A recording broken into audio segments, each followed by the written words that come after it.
Hi, I'm Anthony. And I'm Nicole. And this is Life with Twins. On last week's episode, we talked about our second and third failed IUI.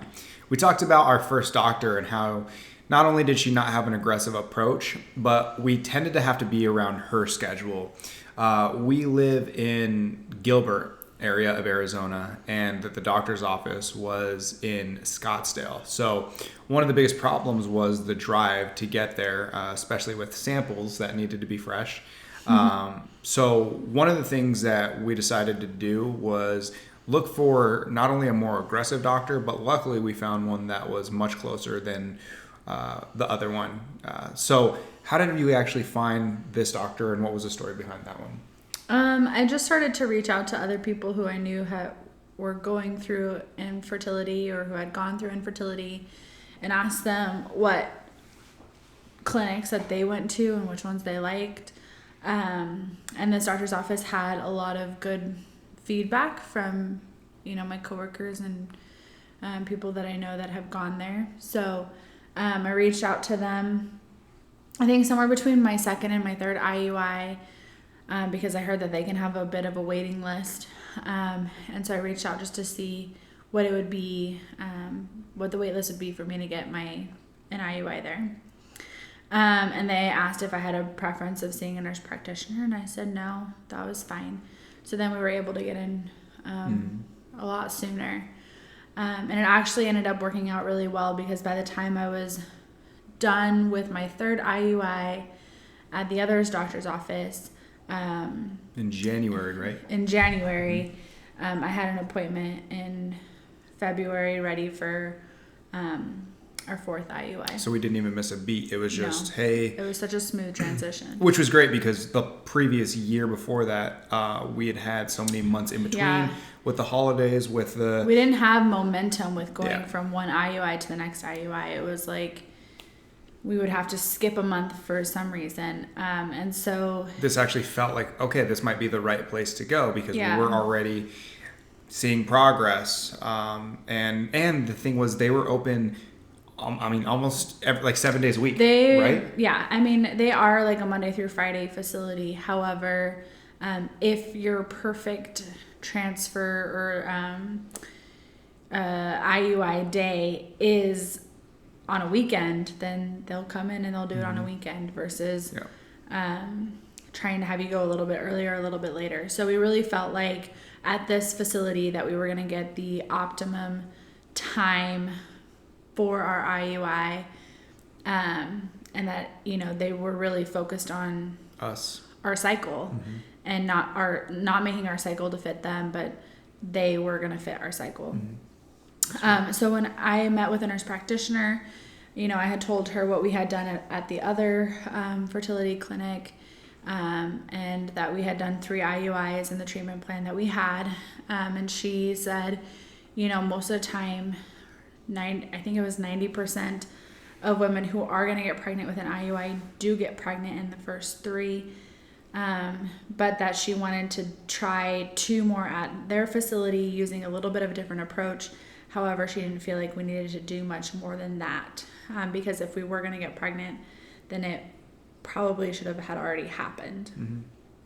So our fourth IUI ended up taking place in February. They did a little bit of a different protocol, so they increased my Femara from 2.5 milligrams to 5 milligrams. And then in addition to that, we did some Gonal F shots. And so the shots, I think I did 3 of them. And what was that supposed to do? What does the Gonal F do? It helps to stimulate and mature your follicles. So it's just an additional medication on top of the Femara to help get your follicles ready for ovulation. So I went in for an ultrasound, and I had 2 mature follicles on my right side and 1 or 2 immature follicles on my left side. But like we said before, doing your trigger shot and giving it the extra 1 to 2 days, they will hopefully grow a little bit. So we were hoping that we had potentially 4 follicles to work with. We did the IUI, and that one didn't work, which was a bit of a bummer, because I feel like that was the most that we had where we were able to do an IUI, because with our with one of our what we were supposed to do an IUI for one of our at the other clinic, we ended up having too many follicles, so we had to cancel it. So all of our IUIs, we've had 1 to 2 follicles, and that was the maximum. And so this one potentially having 4, I was like, too immature, but it still could have grown. But yeah, they could have grown to be mature by the time that we did our actual IUI. So that was a bit of a bummer, but we didn't lose any momentum, and we went right into our next IUI. And the nice thing was the doctor did that last IUI. Yeah, so the doctor did our last IUI, and we were really bummed with that one, not with the doctor, but with that IUI, because we only had 1 follicle. We kept our protocol exactly the same. We had 1 very large follicle, but it was such a bummer to go through all of this and to have 1. Well, it's just frustrating because your body is just, it's always changing, and you can't get it to a science. You think that, hey, if we keep the medicine the same, my body will produce this many. It'll be the exact same as what happened last time, and it doesn't work like that. It's very odd and very frustrating. It's frustrating to have 4 perfect or 2 perfect follicles and 2 hopefully would get perfect follicles by the time we did our IUI, to having 1 perfect follicle. It was very, very frustrating. It feels like you can't win though sometimes. Yeah. And I think at that point, I had definitely lost hope that it was actually going to work. And I was like, I think we're going to need to do IVF. And I think I even got to the point where I was like, even if he were to tell me like we should do 1 more IUI because we only had 1 follicle, I was already to the point where I was like, I don't even want to do this anymore. I just want to move on to the next step.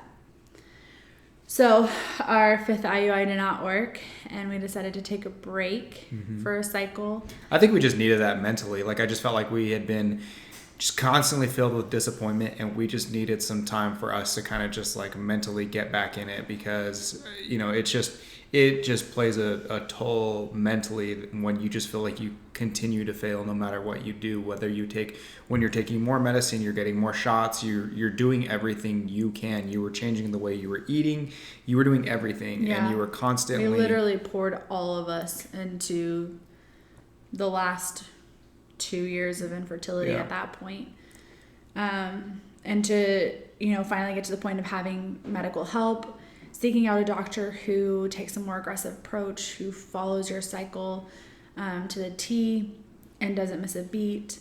And for them to not work, it was very disheartening and discouraging. Yeah. And we definitely needed that break to kind of step away from it. And so that was really helpful to just go to Vegas, recoup, go away, reconnect for a bit. And we had scheduled a IVF consultation appointment before we left, but we still wanted to just kind of we made it later. So we didn't, right after we found out that we failed, we didn't jump into an IVF consultation. We kind of pushed it out for later so we could take a break and see if that was something that we actually wanted to do or not.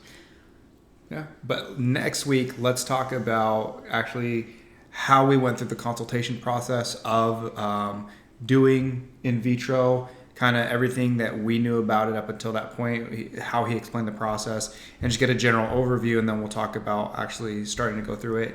And then eventually we'll get to the costs of how much we paid and everything like that. Sound good for next week? Yep. All right, perfect. So until then, if you guys wouldn't mind, please make sure that you like, share, and subscribe to the video.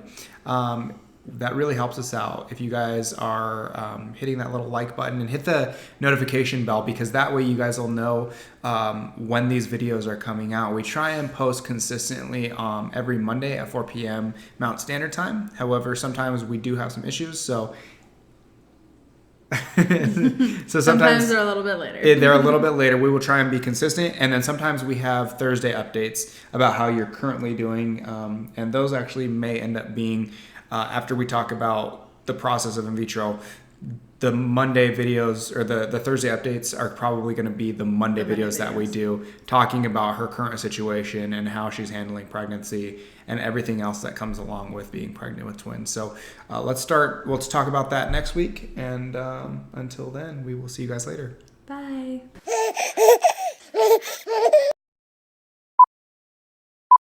What'd you save me from? Humiliation. Oh, okay.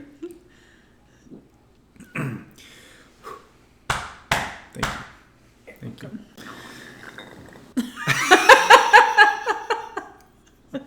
All right, you ready? Okay, ready?